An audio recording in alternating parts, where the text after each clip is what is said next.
ବର୍ଷ ତଳେ ମୁଁ ବାହାରେ ରୁହେ। ବର୍ଷ ତଳେ ମୋ ମା ଭଉଣୀ କି ଆମର ଯେ ତିନି ଭାଇ ଅଛନ୍ତି ପ୍ରାଣବନ୍ଧୁ ବାରିକ, ଜଗବନ୍ଧୁ ବାରିକ, ଅମୂଲ୍ୟ ବାରିକ, ତାଙ୍କ ମିସେସ୍ ହଉଛନ୍ତି ସ୍ନେହଲତା ବାରିକ, ଚିନ୍ମୟୀ ବାରିକ ଏବଂ ହେମଲତା ବାରିକ। ଏମାନେ ବହୁତ ଥର ଆଟାକ୍ କରିଛନ୍ତି। ମଝିରେ ବି ଥାନାରେ ଆସି ବିଚାର ମାନେ ଇଏ ଦିଆଇଲା, ତାହେଲେ ଏତଲା ଦିଆଲା, ଏତଲା ଦେଲା ପରେ ବିଚାର ହେଇଲା, ସମାଧାନ ହେଇଲା। ପୁଣି ନେକ୍ସଟ ମୁଁ ଜାନୁଆରୀ ମାସରେ ଗାଁକୁ ଗଲା ପରେ ଘର କରିବା ସମୟରେ ମୋତେ ବହୁତ ସମୟର ଆଟାକ୍ କରିଛନ୍ତି, ହାରାସମେଣ୍ଟ କରିଛନ୍ତି, ବହୁତ ମୋତେ କଷ୍ଟ ଦେଇଛନ୍ତି ମାଆକୁ ଭଉଣୀ କି ମୋତେ।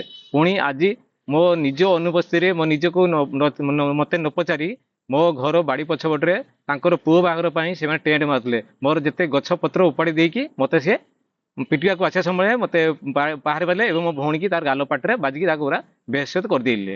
ତେଣୁ ମୁଁ ଥାନା ବାବୁଙ୍କୁ ଏତିକି ଚାହୁଁଛି ମୋତେ ନ୍ୟାୟ ମିଳୁ। ହଁ ଥାନାର ଏତଲା ଦିଆଯାଇଛି।